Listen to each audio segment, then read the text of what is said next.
And now, live at 12.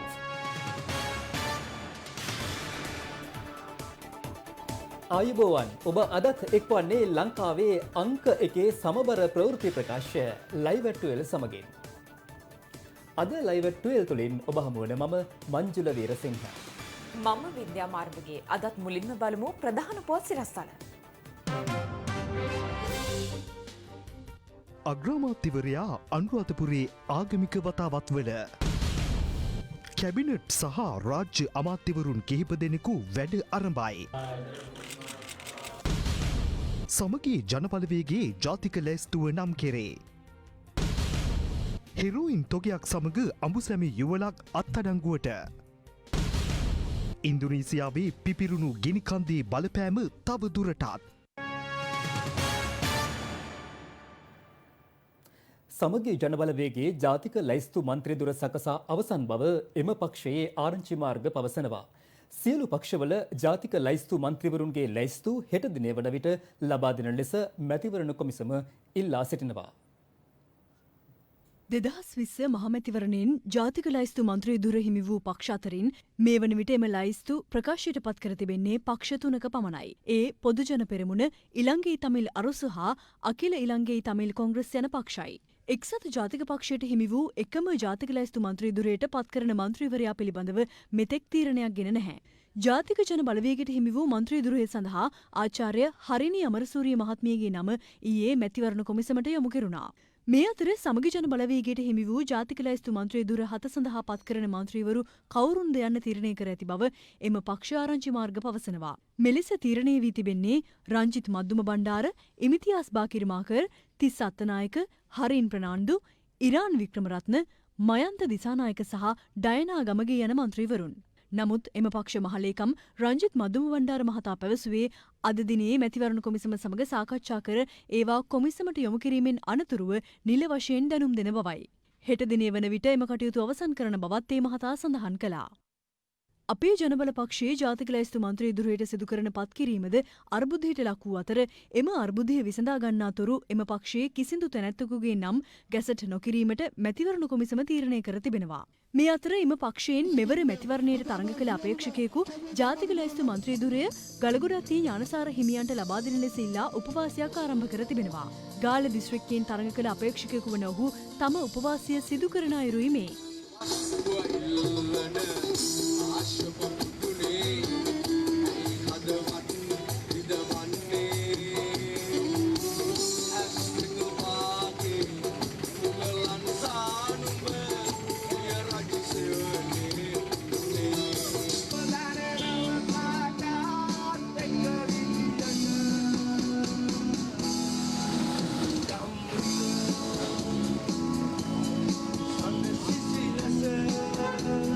මැතිවරණය මැද ව්‍යාපාරයේදී ඥානසාර හාමුදුරුවෝ පාර්ලිමේන්තුවට අරන් ගිහිල්ලා ඔය ඉන්න බලවේගයකටවත් සැලෙන්නේ නැති විදිහේ නායකයෙක් තනන්නට නරිලල පිටින් ගියාට සිංහය එන්නේ තනියම කියලා දැනගත්තම නරිත්තට බය වෙලා තියෙනවා. නව අමාත්‍ය මණ්ඩලය දියුරුම් දීමෙන් අනතුරුව ජනාධිපතිතුමා, අගමැතිතුමා ඇතුළු මැති ඇමතිවරුන් විහාරස්ථාන කීපයක ආගමික වතාවත්වලට සහභාගී වුණා. මේ අතර අග්‍රාමාත්‍ය මහින්ද රාජපක්ෂ මහතා අද පෙරවරුවේ අනුරාධපුර පූජනීය ස්ථාන කීපයක් වැඳ පුදාගෙන ආශිර්වාද ලබා ගත්තා. අග්‍රාමාත්‍ය මහින්ද රාජපක්ෂ මහතා අද පෙරවරුවේ රුවන්වැලි මහසෑයේ විහාරාධිපති පූජ්‍ය පල්ලේගම හේමරතන හිමියන් බැහැදක ආශිර්වාද ලබා ගත්තා. අනතුරුව අග්‍රාමාත්‍යවරයා රුවන්වැලි මහසෑය සහ ජයශ්‍රී මහා බෝසමිඳුන් වැඳ පුදා කරනු ලැබුවා. සම්පදේවතා සම්බුද්ධානුභාවේන සදා සොත්ති භවන්තු තේ. යන් ඉස්කෝලේ මොකක්ද නම මොකක්ද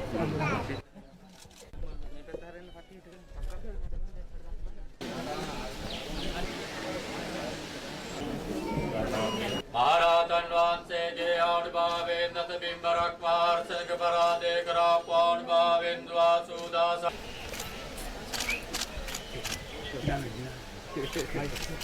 ඉනතුරුවයි අග්‍රාමාත්‍යවරයා අටම ස්ථානාධිපති පූජ්‍ය පල්ලේකම සිරිනිවාස හිමියන් බැහැදක ආශිර්වාද ලබා ගත්තේ. අග්‍රාමාත්‍යවරයා මිරිසවැටිය විහාරාධිපති ශාස්ත්‍රපති රාජකීය පණ්ඩිත පූජ්‍ය ඊතල වැටුණුවැවි ඥානතිලක හිමියන් බැහැදක ආශිර්වාද ලබා ගත්තේ ඉන් අනතුරුවයි. සාමාන්‍ය හද මෝරන්න මේ බල්ලෝ පුරයි නරි හූ කියයි. නමුත් හඳ කවදාවත් ඒන කාන්තිය අඩු කරන්නේ නැහැ. ඒ නිසා මේ අපේ රටේ රජුරෝ කියන්නේ මහ පොළොව වගේ කෙනෙක්. හැමෝටම සාධාරණ ඉෂ්ට කෙනෙක් පොලේ. අග්‍රාමාත්‍යතුමාගෙන් හොඳ පාඩමක් අනිත් අය ඉගෙන ගන්න. ඉවසීම ඉගෙන ගන්න. දේශපාලන ඉගෙන ගන්න. මම මේ ළඟදීන් අපේ අබේතිස්ස හාමුදුරන්ට කිව්වා බලන්නකෝ අපේ අගමැතිතුමා එනකොට සිංහ පෝතකෙක් එනවා වගේ නේද? අතත් ජාතිය බුදුදහමත් අනාගත කරපුවක් බේරා දුන්න අධිකරු. මේ අතර ඊයේ පස්වරුවේ ජනාධිපති ගෝඨාභය රාජපක්ෂ මහතා සහ අග්‍රාමාත්‍ය මහින්ද රාජපක්ෂ මහතා ප්‍රමුඛ නව අමාත්‍ය මණ්ඩලය රාමඤ්ඤ මහානිකායේ මහානායක අතිපූජ්‍ය නාපානී පේමසිරි නාහිමියන් බැහැදක ආශිර්වාද ලබා ගත්තා. ඒ ජනාධිපති ගෝඨාභය රාජපක්ෂ මහතා සහ අග්‍රාමාත්‍ය මහින්ද රාජපක්ෂ මහතා මැණිකින්න හූරිකඩුව විද්‍යාසාගර පිරිවෙන වෙත පැමිණි අවස්ථාවේදී අනතුරුව ගැටඹේ රාජෝපවනාරාම විහාරස්ථානය වෙත පැමිණි ජනාධිපතිතුමා සහ අගමැතිතුමා විහාරාධිපති අතිපූජ්‍ය කැප්පෙටියාගොඩ සිරි විමල නාහිමියන් බැහැදක ආශිර්වාද ලබා ගත්තා.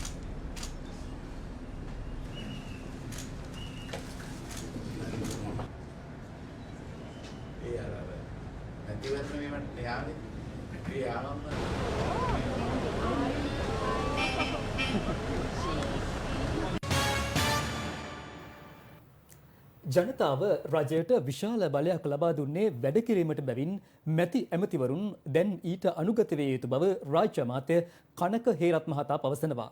කෙසේ වෙතත් විපක්ෂය පවසන්නේ එකිනෙකා සතුටු කිරීමට මෙම තනතුරු ලබා දී ඇති බවයි. දැන් පක්ෂ විපක්ෂ දේශපාලන වේදිකාවේ ඒ පිළිබඳව ඇසුණු අදහස් කිහිපයක්. වෙන සාමාන්‍ය අමාත්‍යංශ බෙදන්නේ පැත්ත බලලා පුදුලා බලලා. මේ පාර අමාත්‍යංශ බෙදනකොට ඒ හැම අංශයකටම ඉලක්කයක් සමග වැඩ පිළිවෙලක් එක්ක බලාපොරොත්තුවක් එක්ක තමයි මේ පාර අමාත්‍යංශය බෙදලා තියෙන්නේ. දැන් ප්‍රාණ ප්‍රශ්නයක් තියෙන්නේ දැන් මේ කැබිනට් ඇමතිවරුන්ගේ සහ රාජ්‍ය ඇමතිවරුන්ගේ අමාත්‍යංශ මතක තියාගන්න දැන් වෙනම මෙමරි චිප් එකක් ඔළුවට දාගන්න ඕන. කාණු කපන ඇමති කියලා කෙනෙකුත් එකක් තියෙනවා. අලින් සඳහා කාණු කපන ඇමති, මැටි වැඩ ඇමති, බතික් වැඩ ඇමති, පොල්රා, තල්රා, කිතුල්රා ඇමති. විද්‍යානුකූල වැඩේ දැන් ජනතාවට සතුටු වෙදින ඉතින් අපි බලමු. අමාත්‍ය දූර 28ත් විද්‍යානුකූලව අමාත්‍යංශ ගැළපෙන ආකාරයට ඒ බෙදීම් කටයුතු කරලා තිබ්බා. වගේම රාජ්‍ය අමාත්‍ය දූරත් එක එක අමාත්‍යවරයාට ගැළපෙන ආකාරයට රාජ්‍ය අමාත්‍ය දූරත් අපිට හිමි වෙලා තිනවා. මටත් එක් රාජ්‍ය අමාත්‍ය දූරයක් හැමල ග්‍රාමීය මේ කර්මාන්ත සංවර්ධනය සහ ප්‍රවර්ධනය. මේකද විද්‍යාත්මක බෙදීම. විද්‍යාත්මක බෙදීමක් නම් එකක් අපි බලන්න ඕන. නිශ්චිත විෂයන් තීරණය කිරීම, දෙවනුව මුදල් නාස්ති අවම කරලා ඒ වැඩ කටයුතු සඳහා විශේෂඥ කණ්ඩායම් පත් කිරීම, ඒ අනුව විෂයන් බාර දීම. නමුත් එලෙස නෙවෙයි සිදු වෙලා තිබෙන්නේ. එකිනෙකා සතුටු කිරීම සඳහා විවිධ විෂයන් බාර දීලා තිබුණා. ඇතරම අපි සතුටටපත් වෙනවා ගෝඨාභය රාජපක්ෂ මැතිතුමාගේ සෞභාග්‍ය දැක්මට අනුව තාමත් ක්‍රමානුකූලව වෙන වෙනම අමාත්‍යාංශ සහ රාජ්‍ය අමාත්‍යාංශ ගැසට් කරලා අමාත්‍යවරු සහ රාජ්‍ය අමාත්‍යවරුන්ට ලබා දීම ඉතාමත් වැදගත්. මේක කවදාවත් මොන ආණ්ඩුවකදීවත් මොන රජයක් මොන නායකයෙක් යටතේ වෙච්ච නැති දෙයක්. ජනතාව මේ තරම් ලොකු බලයක් ලබා දුන්නේ මේ ආණ්ඩුවට වැඩ කරගෙන යන්න. දැන් තියෙන්නේ මැති ඇමතිවරුන්ට වැඩ පෙන්නන එක. කිකිලි වලට, බිත්තරට, ඒ වගේම වැසිකිලි වලට ඒ වගේ හැම දෙයකටම දැන් ඇමතිවරු පත් කරලා තියෙන මේක මහා විහිළුවක්. දැන් මැතිවරණ අවසන්. අපි ජනාධිපතිවරණය කරා. ඔබතුමාලා ජනාධිපතිවරණය දිනෙව්වා. අපි ආසන මැතිවරණය කරා. ආසන මැතිවරණය ඔබතුමාලා දිනෙව්වා. දැන් මෙතන ඉඳලා අපි අපේ ගම හදමු, අපේ ආසනය හදමු, අපේ දිස්ත්‍රික්කය හදමු. දියුරුම් දුන් නව කැබිනට් මණ්ඩලයේ අමාත්‍යවරු කිහිප දෙනෙකු අද පෙරවරුවේ සුබ මොහොතින් සිය දුරවල රාජකාරී කටයුතු ආරම්භ කළා. මේ අතර රාජ්‍ය අමාත්‍යවරුන් කිහිප දෙනෙකුද අද පෙරවරුවේ සිය අමාත්‍යාංශවලදී වැඩභාර ගනු ලැබුවා. සංචාරක අමාත්‍ය ප්‍රසන්න රණතුංග මහතා ලෝක වෙළඳ මධ්‍යස්ථානයේ 25 වෙනි මහලේ පිහිටි සංචාරක අමාත්‍යාංශයේදී අද පෙරවරුවේ වැඩභාර ගනු ලැබුවා.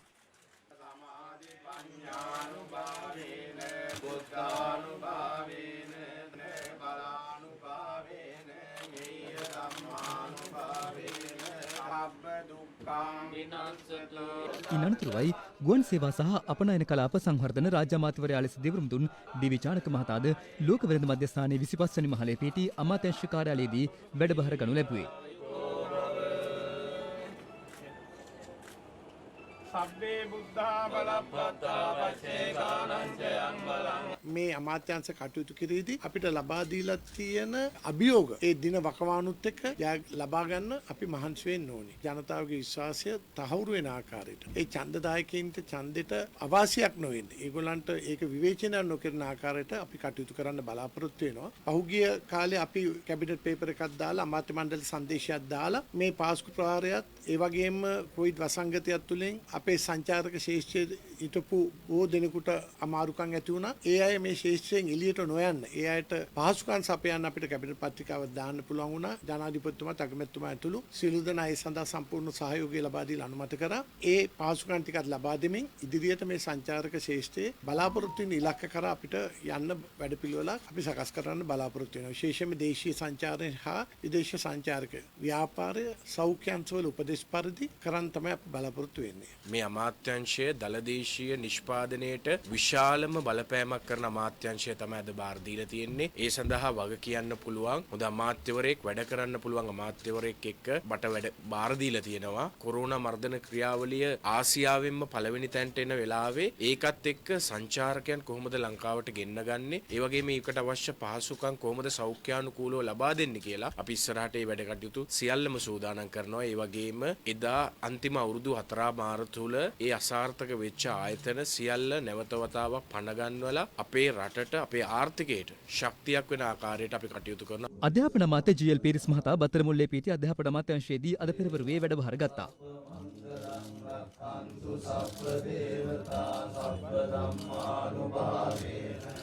ජල සම්පාදන අමාත්‍ය වාසුදේව නානායක්කාර මහතා පැලවත්ත ජල සම්පාදන අමාත්‍යාංශයේදී වැඩ ආරම්භ කළා. නාගරික සංවර්ධන වෙරළ සංරක්ෂණ අපද්‍රව්‍ය බැහැරලීම සහ ප්‍රජා පවිත්‍රතා කටයුතු රාජ්‍ය අමාත්‍ය නාලක ගොඩහේවා මහතා බත්තරමුල්ල සුහුරුපායේදී අද පෙරවරුවේ වැඩභාර ගනු ලැබුවා.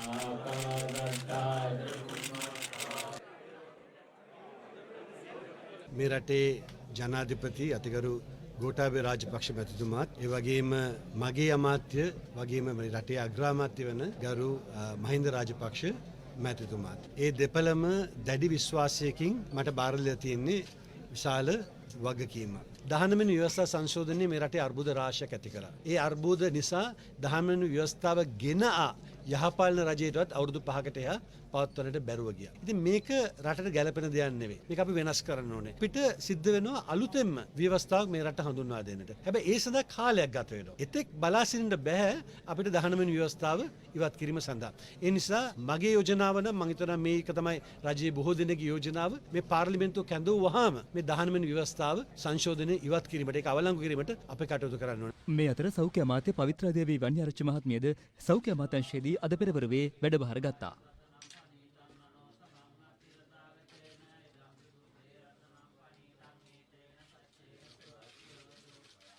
සෞඛ්‍ය අමාත්‍යාංශය කියන අමාත්‍යාංශය සංකීර්ණතාවයන් වලින් හෙබි අමාත්‍යාංශයක්. නිසා ඒ අමාත්‍යාංශය කරගෙන යාමේදී මම ස්තුතිවන්ත වෙනවා මෙතෙක් මාධ්‍ය අංශවලින් ඉතාම සහයෝගයක් ලබා දුන්නා. ඒ නිසා ඒ සහයෝගයට බොහොම ගෞරවයෙන් නැවත වතාවක් ස්තුතිවන්ත වෙනවා. මේ අතර ජනමාධ්‍ය අමාත්‍ය කෙහෙලි රමුකැල මහතා අද පෙරවරුවේ ජනමාධ්‍ය අමාත්‍යාංශයේදී වැඩභාර ගනු ලැබුවා. අපේ මැතිවරණ ප්‍රකාශනයේ පැහැදිලිව කිව්ව අලුත් ව්‍යවස්ථාවක් සම්බන්ධව. ඒකට ජනතාව මරමක් දීලා තියෙනවා. ඒ සුළුපටු වරමක් නෙමෙයි 3-2ක වරමක් දීලා තියෙනවා.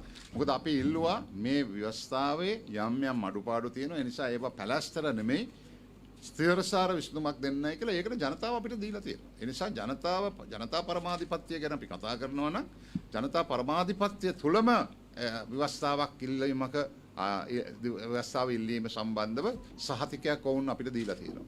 ඒ සහතිකය ඉෂ්ට කිරීමේ වගකීම අපිට තියෙනවා. කෙටි විරාමයක් ලබා ගැනීමටයි මේ සූදානම. ව්‍යවස්ථාව ඉල්ලීම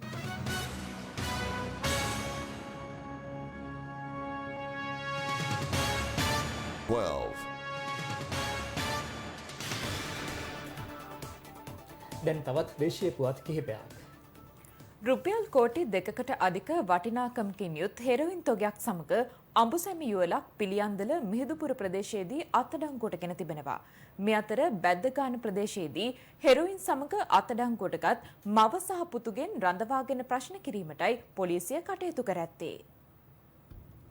පිටකෝට්ටේ බැද්දගාන ප්‍රදේශයේ නිවසකදී රුපියල් කෝටියකට ආසන්න හෙරෝයින් තොගයක් සමග අත්අඩංගුවටගත් 42 හැවිරිදි කාන්තාව සහ 19 හැවිරිදිගේ පුත්‍රයාගෙන් රඳවාගෙන ප්‍රශ්න කිරීමේ කටයුතු ආරම්භ කර තිබෙනවා. ඊයේ පෙරවරුවේ කැලණිය මීගහවත්ත පොලිසිය කළ මෙහෙයුමකදී අදාළ කාන්තාව සහ ඇගේ පුත්‍රයා අත්අඩංගුවට ගැනීමට පොලිසිය කටයුතු කළා. එහිදී නිවසේ තිබී හෙරෝයින් ජාවාරමින් උපයාගත් බව කියන රුපියල් ලක්ෂ 70ක මුදලක්ද සොයා ගැනීමටයි වැටලීම කළ නිලධාරීන්ට හැකි වුණේ. අදාළ කාන්තාව මාසිකව රුපියල් 45,000ක මුදලක් ගෙවීමේ පදනම මත මෙම නිවස ලබාගෙන තිබුණා. දරුවන් තිදෙනෙකුගේ මවක් වූ ඇයගේ වැඩිමහල් පුත්‍රයා කොළඹ ප්‍රධාන පෙළේ පාසලක උසස් පෙළ හදාරන සිසුවෙක් වන අතර අනෙකුත් දරුවන් දෙදෙනා ජාත්‍යන්තර පාසලක අධ්‍යාපනය ලබන බවයි බස්නාහිර පළාත බහර ජ්‍යෙෂ්ඨ නියෝජ්‍ය පොලිස්පති දේශබන්දු තෙන්නකෝන් මහතා සඳහන් කළේ. සුකෝපභෝගී ජීවිතයක් ගත කළ සැකකාර කාන්තාව 19 හැවිරිදි තම පුත්‍රයා මාර්ගයෙන් හෙරෝයින් ජාවාරම්කරුවන් සිය නිවසට රැගෙන විත් ඇති බවද නියෝජ්‍ය පොලිස්පතිවරයා සඳහන් කළා. අත්අඩංගුවටගත් කාන්තාවගෙන් සහ ඇගේ පුත්‍රයාගෙන් තවදුරටත් ප්‍රශ්න කෙරෙන අතර බන්ධනාගාර රැඳවියෙකුම එම හෙරෝයින් ජාවාරම පිටුපස සිටින බවටද තොරතුරු ලැබී තිබෙනවා. මේ අතර රුපියල් කෝටි 2කට ආසන්න වටිනාකමකින් යුතු හෙරෝයින් තොගයක් මෝටර් රථයකින් රැගෙන යමින් සිටි අඹුසැමි යුවලක් පිළියන්දල මිහිඳුපුර ප්‍රදේශයේදී කොළඹ අපරාධ කොට්ටාශ නිලධාරීන් විසින් අත්අඩංගුවට ගෙන තිබෙනවා. 23 වන වියේ සහ 21 හැවිරිදි එම අඹුසැමි යුවල පිළියන්දල ප්‍රදේශයේ පදිංචිකරුවන් බවයි පොලිසිය පැවසුවේ. මේ අතර කොළඹ උතුර කොට්ටාශ දූෂණ මර්දන අංශයේ නිලධාරීන්ද ග්‍රෑන්ඩ් පාස් ප්‍රදේශයේදී හෙරෝයින් ග්‍රෑම් 2කට ආසන්න ප්‍රමාණයක් සමග සැකකරුවෙක් අත්අඩංගුවට ගත්තා. ග්‍රෑන්ඩ් පාස් පරුෂාඩ් නැමැති අන්වර්ථ නාමයෙන් හඳුන්වන 38 වැනි වියේ පසුවන සැකකරු කාලයක් තිස්සේ මද්‍රව්‍ය ජාවාරම සිදු කරගෙන ගොස් ඇති බවටයි අනාවරණය වී ඇත්තේ. ගල්කිස්ස කොට්ටාශ දූෂණ මර්දනාංශය සහ යතුරුපැදි ඒකකයේ නිලධාරීන් මත් ජාවාරමේ නිරත වූ සැකකරුවන් තුන්දෙනෙක් අත්අඩංගුවට ගෙන තිබෙනවා. ඔවුන් සන්තකයේ තිබී හෙරෝයින් ග්‍රෑම් 50ක්, මවා කිලෝ 12ක් සහ අයිස් මද්‍රව්‍ය ඇතුළු තවත් මද්‍රව්‍ය වර්ග කිහිපයක් සොයා ගැනීමටයි හැකිව ඇත්තේ. පෑලියගොඩ දූෂණ මර්දන ඒකකයේ නිලධාරීන්ද පෑලියගොඩ මත්ස්‍ය වෙළඳපොළ ආසන්නයේදී කේරළ ගංජා කිලෝග්‍රෑම් 1යි ග්‍රෑම් 900ක් සමග සැකකරුවෙක් අත්අඩංගුවට ගෙන තිබෙනවා. මේ අතර පොලිස් විශේෂ කාර්ය බළකා තංගල්ල කඳවුරේ නිලධාරීන් වලස්මුල්ල මැදගංගොඩ ගල්පෙලන් හේන ප්‍රදේශයේ පවත්වාගෙන ගිය අවි නිෂ්පාදනාගාරයක් වැටලීමට කටයුතු කළා. එහි තිබී නිෂ්පාදනය කළ ගිනි අවි 2ක් සහ T56 වර්ගයේ උණ්ඩ 6ක් ඇතුළු ජීවොන්ඩ 11ක් සොයා ගැනීමටයි හැකි වුණේ. ගිනි අවි කම්හල පවත්වාගෙන ගිය බව කියන 61 හැවිරිදි සැකකරුවෙකු අත්අඩංගුවට ගත් අතර ඔහු මනුෂ්‍ය ඝාතන සිද්ධියක් සම්බන්ධයෙන් චෝදනා ලැබ නිදහස ලැබුවා එක් බවටයි අනාවරණය වී ඇත්තේ. නවගමුව පොලිසිය ප්‍රදේශයේ සිදු කළ මෙහෙයුමකදී කඩු 7ක් සහ ජීවත් බෝම්බ 2ක් මෙන්ම හෙරෝයින් ග්‍රෑම් 2ක් සමග සැකකරුවන් සිව් දෙනෙක් අත්අඩංගුවට ගෙන තිබෙනවා. ප්‍රදේශයේ පුද්ගලයන් වියට පත් කරමින් කප්පම් ගැනීමේ නිරත වූ බව කියන අදාළ පුද්ගලයන් 4 කල්ලිය නමින් හැඳින් වූ කණ්ඩායමක් බවයි අප වාර්තාකරු සඳහන් කළේ. පිටිගල බඹරවාන ප්‍රදේශයේදී බලපත්‍ර නොමැතිව සංගවාගෙන තිබූ ලක්ෂ 5කට අධික වටිනාකමකින් යුත් වෙනිවල්ගඩ තොගයක් සමග සැකකරුවන් දෙදෙනෙකු ඇල්පිටිය වන සංරක්ෂණ නිලධාරීන් විසින් අත්අඩංගුවට ගෙන තිබෙනවා. මේ අතර කල්පිටිය සම්මට්ටිවාඩිය ප්‍රදේශයේදී නීති විරෝධී ලෙස ඉන්දියාවෙන් ගෙන් වූ බව පැවසෙන කහතොගයක් කල්පිටිය පොලිසිය බහරට ගෙන තිබෙනවා. එම කහතොගේ වටිනාකම ලක්ෂ 35කට අධික බවයි අප වාර්තාකරු පැවසුවේ. කල්පිටිය සම්මට්ටිවාඩිය ප්‍රදේශයේ කලපු වෙල්ලෙහි කහතොකයක් ඇති බවට කල්පිටිය පොලිසියට තොරතුරක් ලැබී ඇත්තේ අද අලුයම් කාලයේදී. ලද තොරතුරට අනුව වැටලීම සිදු කළ කල්පිටිය පොලිස් නිලධාරීන් විසින් කිලෝ 950ක් පමණ වන එම කහතොකය පොලිස් භාරයට ගෙන තිබෙනවා.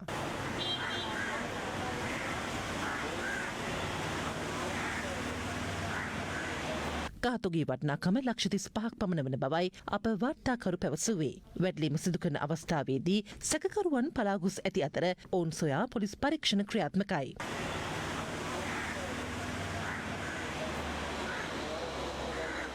දීවර කටයුතු සිදු කරන මුවාවෙන් පුද්ගලයන් මෙලෙස ඉන්දියාවේ සිට මුහුදු මාර්ගයෙන් නීති විරෝධී ලෙස කහගෙන්වන බවයි පොලිසිය පවසන්නේ. ඒ සමගින් යලි සූදානම කෙටි විරාමයක් ලබා ගන්නට.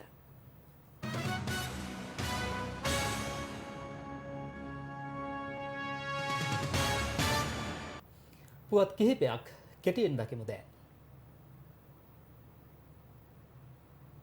දක්ෂිණ අධිවේගී මාර්ගයේ ඉදිකිරීම වෙනුවෙන් කළුකල් කැඩීම සඳහා සිදු කළ පිපිරීම හේතුවෙන් හානියට පත් නිවාස සඳහා තවමත් නිසි වන්දි මුදලක් නොලැබුණු බව පවසමින් අගුණුකුල පැලැස්ස ප්‍රදේශයේ ජනතාව විරෝධතාවක් ආරම්භ කර තිබෙනවා. සාධාරණ වන්දි මුදලක් ලබා දෙනතුරු මෙම විරෝධතාව ක්‍රියාත්මක කරන බවයි විරෝධතාකරුවන් පවසන්නේ. මේ උදේ ඉඳලා කන්න බොන්න නැතුව මේ අහිංසක දරු පැටව තියාගෙන මේ මිනිස්සුયો මේ ඉන්නේ. ඒ නිසා මේ සියලුම බලධාරීන්ට අතිගරු ජනාධිපතිතුමා ඇතුළු සියලුම බලධාරීන්ට මේ මිනිසයන්ගේ දුක පෙනිලා අපිට සාධාරණ විසඳුමක් ලබා දෙන්න කියලා අපි ඉල්ලා සිටිනවා. විරෝධතාකරුවන් එම ප්‍රදේශයේ පිහිටි ඉදිකිරීම සිදු කළ චීන සමාගමට ඇතුළු වීමට උත්සාහ කළ අවස්ථාවේ පොලිසිය සහ විරෝධතාකරුවන් අතර නොසන්සුන්තාවක්ද ඇති වුණා. වෙඩි තියන්න පුළුවන්. වෙඩි තියලා දාන්න. එතකොට ඉවරයි.